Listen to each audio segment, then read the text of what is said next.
Hi guys, Samantha from Jessima Tutorials here, and today I'm going to show you a fun tutorial using some acorn cutters of mine, as you can see here, and a few different techniques. So, if you had a look at the supplies list, you'll know exactly what type of clay I'm going to be using. We're going to be starting out with these four, and these ones are the bronze, antique bronze, gold and rust. Cernit clay, and they're all metallic, and this is what we're going to be using for the base of our acorn, because if you have a look at acorns, they have a really nice rich kind of woody look to them. So what I'll do is I'll just take a piece of each, and you really do not need a lot of clay for this, so don't go overboard, and just roll out a bunch of little snakes. And that one split, it wasn't really supposed to, but that's fine, it's not a huge issue. Put those to the side and repeat with the other ones. Okay, so here we are. I've got each of them lined out. So what I want to do is I'm just going to have 4 of each. And then I'm just going to pop them next to each other, like so. And you pop them into a random order. It doesn't have to be specific how you do it. And you can have more than 4 each, obviously. And just continue building it. You can even overlap them a little bit like so. The lines don't all have to be equal. Just put them together like so. Okay, and there we go. So then just pick that up. And then I'm just going to gently, well not really gently, I'm just going to press down on it, just to kind of get them all melded together a bit.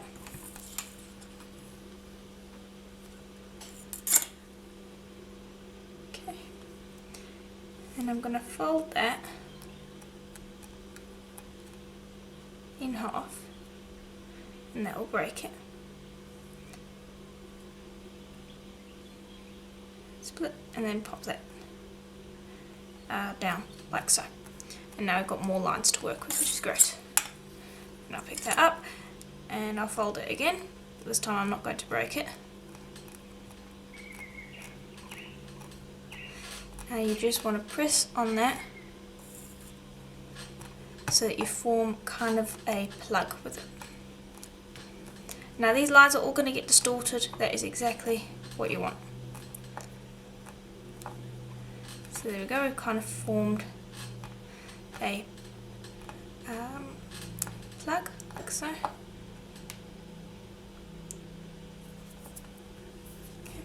And I'm just going to roll that,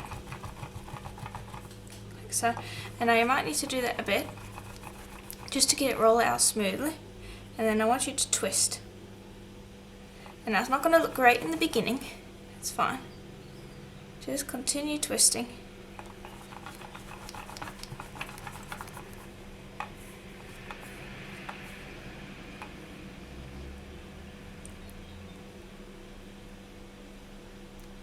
And then I'll just go up the length so that I can get some effective twists. And this is going to give us a organic effect. It's not going to give us a perfect twisted effect, which is what you want. You want it to look interesting. Okay. And then if it breaks apart like this, I mean the Cernit has a little bit of a different texture to other clays, so sometimes it does that. And I'll just press that back down, and it's basically you're creating a slightly controlled marble effect. That's essentially all you're doing. So I'm happy with the amount of twist there. So now I'm going to just press that back down. So you don't want to over twist it, because you are going to be pressing it down into probably about a 2 centimeter wide, 2 centimeter long plug. And then you're going to be squishing it back down again, like so.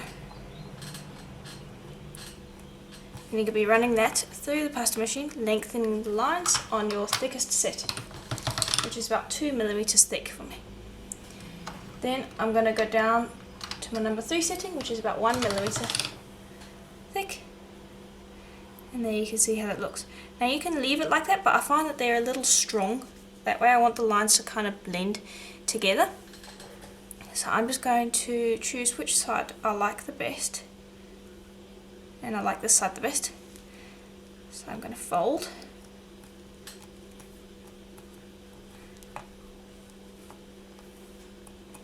And roll through again. Okay, again, choose which side's your favourite. And generally I'll just do 2 rolls, so this will be the final one. And there we go, we'll get some slight blending on that. Okay. Then I want you to take either a piercing tool, or you can use this nice scratching tool which has multiple points to it. And I want you to just scratch over the surface. Like so. And because it's a metallic clay, it will take that on. Just brush off that excess. Grab a piece of paper and burnish perpendicular to the lines that you created. You don't want to be burnishing parallel, you want to be burnishing perpendicular. It just seems to work better that way. Okay, and we'll get kind of this grainy woody effect. So you could do the scratches as many times as you want. I generally will do about twice to create a nice effect.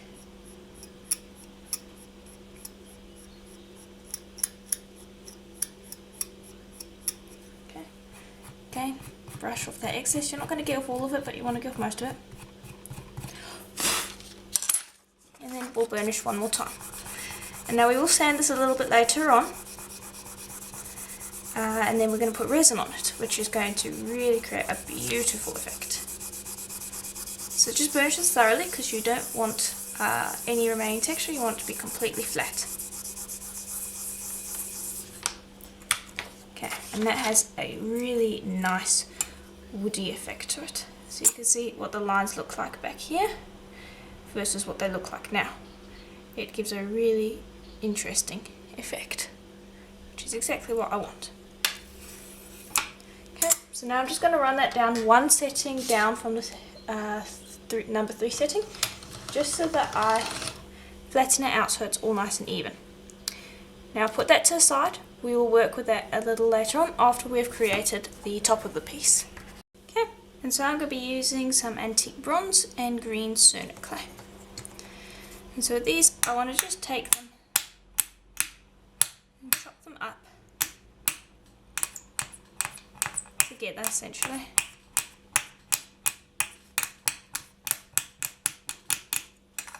Just don't forget to mix them up together. And I might actually want a little bit more green in there. And yes, I know the top part of an acorn technically isn't green, but we're kind of stylising it a bit. It's very similar to the colour of the bottom. Okay, and so I just want you to chop that up into many small pieces, like so. And I'm almost done. There we are. So make sure to mix that together. I've got one little piece there that's a little bit off. Now because it's metallic clay, it's going to have an extra enhanced effect. Even if the same colour lays down on itself, you're still going to be able to see that effect.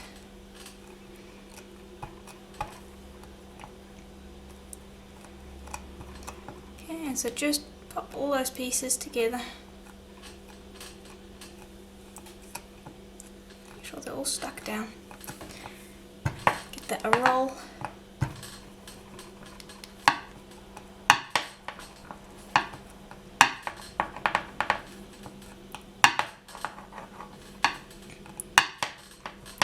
Okay, and there we go. That's probably how thick I am going to make it. Then I'm going to fold it on top of itself once. Press that back into a somewhat square-ish shape. And then just roll again. Now I'm not using the passing machine because I want it slightly thicker than 2mm. Because we're going to be doing a mukame on. So I've just stacked it twice, and now I've got a piece of, a polymer clay stamp here, which is my snakeskin stamp. And I'm just going to bring over my water sprayer, and it's already got some water in it, but I just want to refresh that. Take that, press that on top, and I'm just going to use a piece of paper to burnish that in so that my fingers don't stick to the clay and lift it up out of the stamp. Just burnish that in.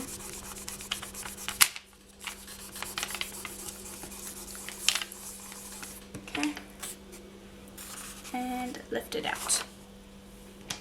Okay. And if it doesn't stick to the paper, you can easily just lift it out by hand. But that time it did stick to the paper, which is fine. Now I just want to lift that off, and I'm just going to use my blade to help me with that. Okay. And you can actually use this piece of paper to just quickly dry up, because you need your clay and work area to be completely dry. So wait for that to dry. Okay, and that should do. Now I'm just going to take and then you want to just press that down onto the surface, obviously, and then take a blade and just shave. And it's not going to give us a perfect mukumegane sort of effect, it's just going to give kind of an illusion of this one pattern, but I don't want it to be a very, very obvious pattern.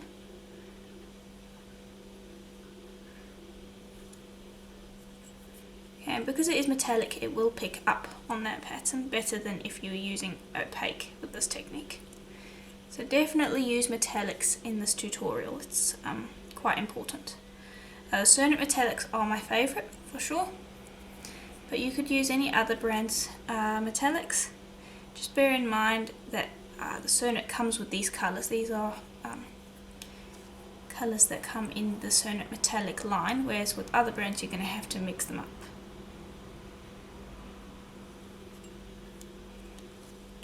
Just busy shaving off the last little bits. Okay. Then just quickly clean off your blade. Get rid of all these little bits and pieces.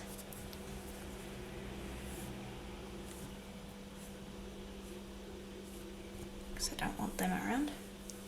Then bring over a piece of plain printing paper. And we're just going to burnish this flat so that it is completely smooth.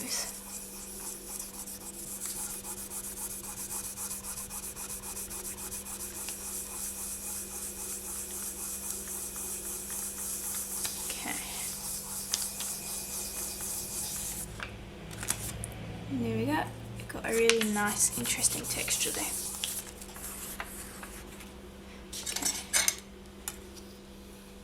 Now this is a little thick for me, so I'm just going to run this through my pasta machine on my thicker setting, like so. And that was run from this end to this end. Now I'm just going to flip it, run it down one more setting, like so. Now I'm just going to run it down one more to the exact same setting that our previous veneer was rolled out on. Okay. Now I want you to take both of the veneers, put them onto the same piece of printing paper because we're going to bake them on it. Grab another piece and burnish it on so that it's stuck firmly on there.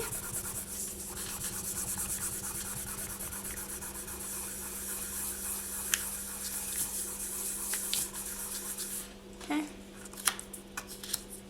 Lift this up. Now it might not stick to the clay when we are, it might not stick to the paper when we are cutting out our piece, but the goal is to try to get it to. So now I'm going to take this bottom piece, and this is my large acorn set. That I have a few different sizes. This is the 50 size. Okay, and I'm going to clean up those edges in a minute. And let's choose a nice spot here. Quite like that. Okay. Lift it up.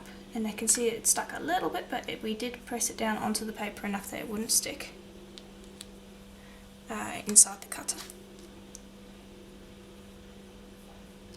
Okay, now I might be able to just gently lift that up, yes.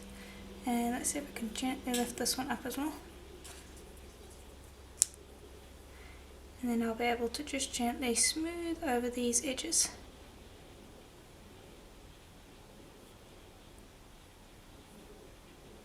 Like so.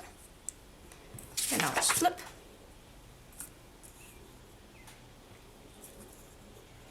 And there, it's going to look very nice. Now I don't want to worry about smoothing those edges too much. We can always just fix those up later on once they're baked. I'm just going to gently burnish them again. I'm not burnishing very hard, I just want to burnish them down onto the paper.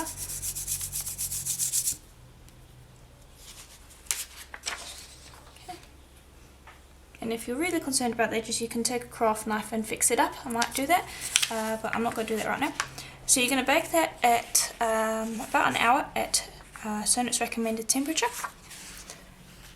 And before I put that into the oven, I do want to bring over a bit of souffle clay, black.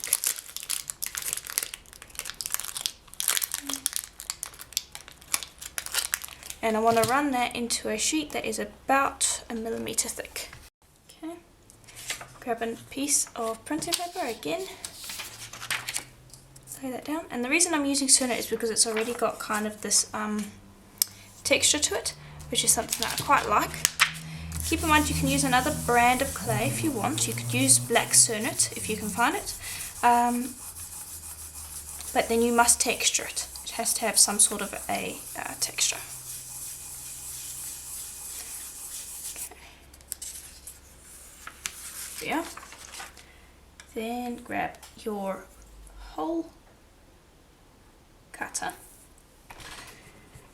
press down and lift up. And I didn't cut that properly. Try again.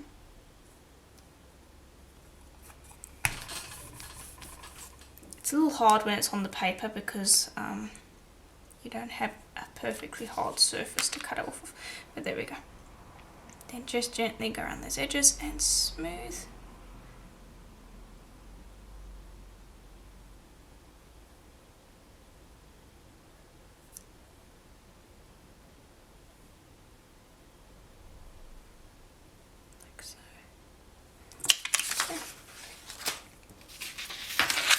I've got these pieces over here. I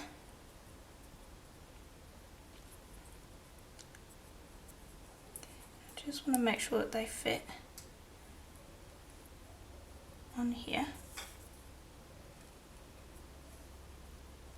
properly.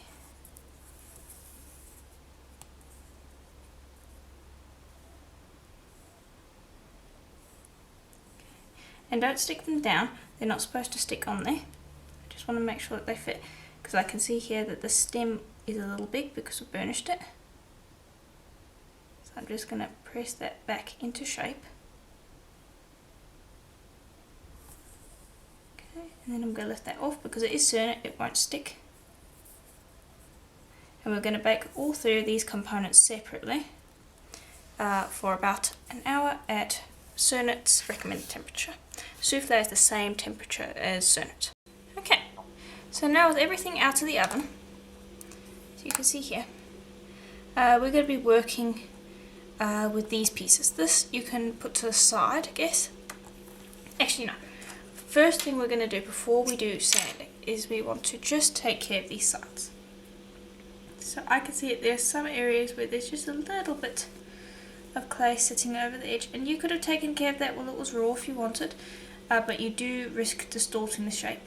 So I sometimes leave this just gentle trimming to the end. You could also sand this if you're not comfortable trimming it. It just takes a little longer. And I'm just looking for areas where it breaks the silhouette of the shape. So generally around the antennae here, or stem I guess is the correct word, that's where it causes problems. The rest looks pretty much okay. So that one put to the side, that one's all fine. Let's have a look at this one. This one looks mostly fine, apart from the top here. It looks like it needs just a little bit of a trim.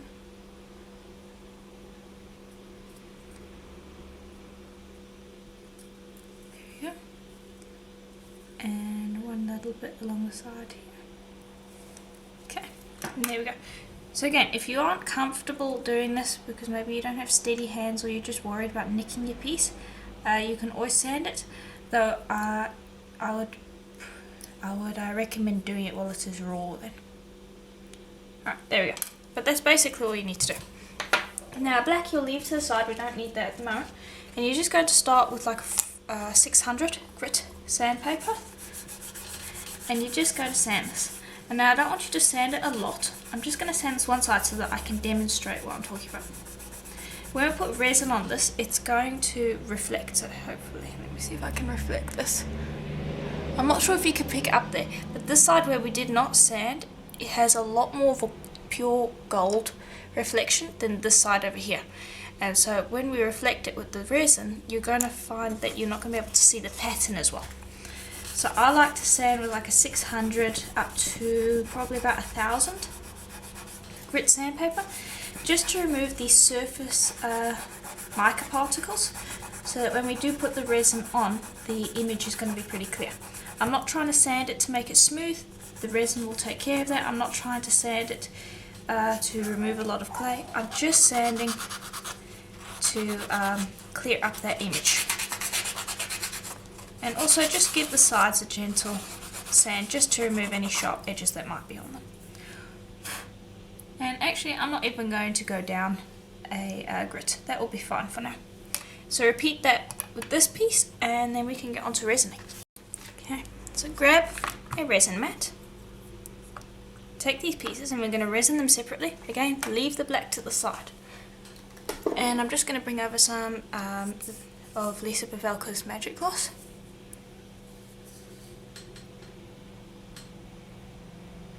Just going to pop a small amount of resin on there. And there you can see how that brings the colours back out again. And I'm just going to spread this around.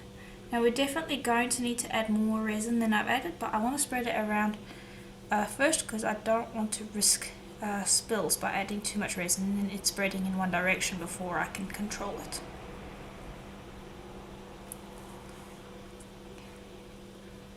Just spread that around, and everything I'm doing with this piece you'll repeat with this one over here.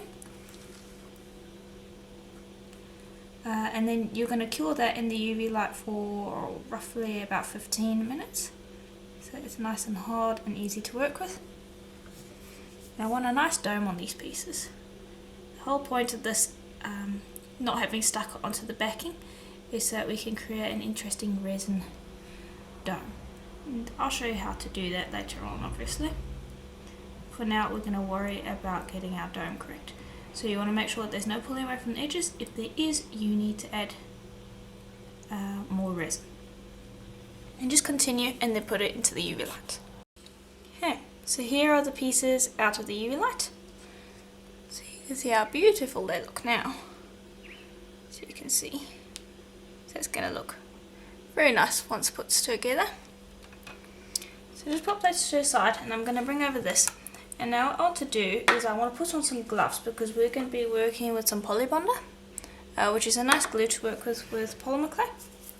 Because we're going to be gluing the resin pieces onto our black.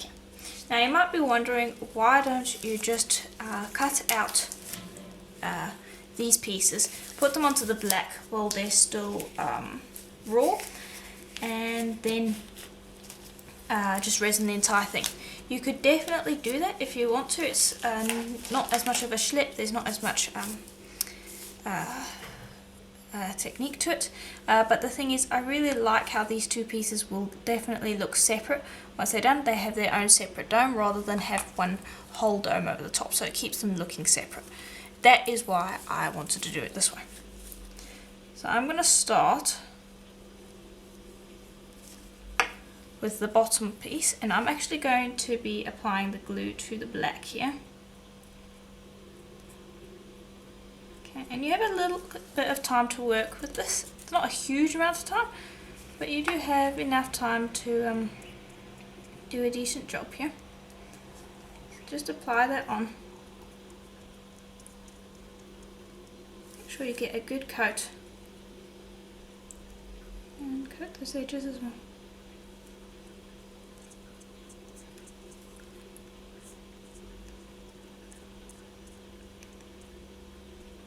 Okay. Then we're going to grab this. And I always tend to do the bottom first just because I find it's the easiest to glue on. And then it gives us a place to start with the top piece. I just find that it's easier to do the bottom and then do the top. Okay, so now I want to be careful not to get glue on this top piece. So work a little bit more carefully because you don't want to get any glue on that resin. It's very important because it will ruin it.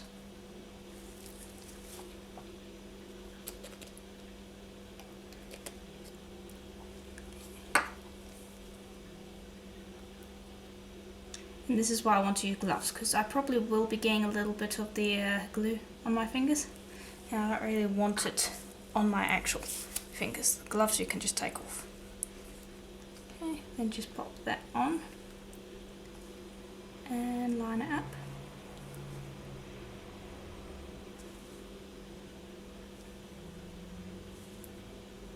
Okay.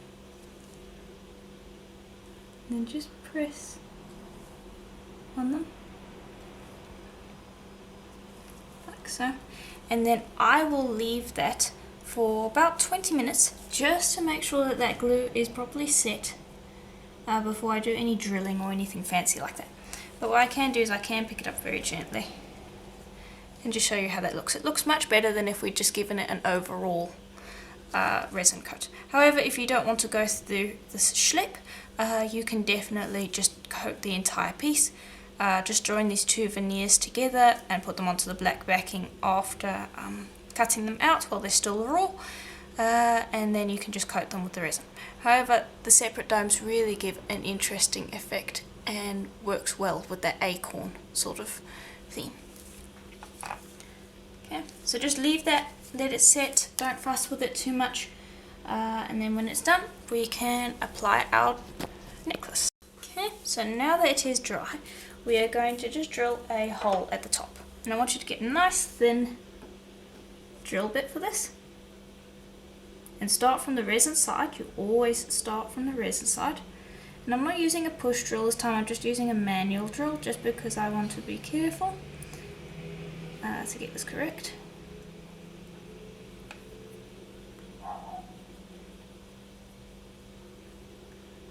Just drill that through. And I'll just continue drilling until I reach the back. Okay, and then once you're drilled through, you'll have an open jump ring and you'll just push that through the hole. It might take a little bit to work it through, but you should be able to get that in, like so. Then I have a rubber cord and a little silver bail here. Take this, I attach the silver bail. Attempt to grab onto that end there. Twist that on, and then I'll just make sure it's closed properly. Okay. And then you'll just take any necklace you want. I've got this cute little rubber cord necklace that is very nice for pendants like this. And there we go. All finished. So just clean up here, and then I can show you what that looks like. Let me just zoom in a bit for you. Okay, and there we go. That is basically it. So keep in mind, this sort of technique can be done with a bunch of different shapes. So you can you could combine different shapes that slot together. You might want to make yourself a couple of templates, like if, for instance, you want to do the acorn. I do sell the cutters, but you can do other things like, let's see, just trying to think of one. Like for instance, if you wanted to have a circle and you wanted a triangle to slot into it, you could create a circle, and then you could just cut out the area where you want the triangle to slot in, and then you have a triangle as a separate piece. You would resin those separately, and then you would just slot them together. It would be a little harder because you would need to make the shapes yourself, so definitely if you start in this technique, it's a good idea to get these cutters because they do a lot of the work for you. But keep in mind, you can do this with just about any shape so long as they fit together, because the whole resin having a separate domed effect really adds some dimension to the piece. So anyway, I do hope that you enjoyed this tutorial. Please let me know in the comments below, and I'll see you in the next one. Bye for now.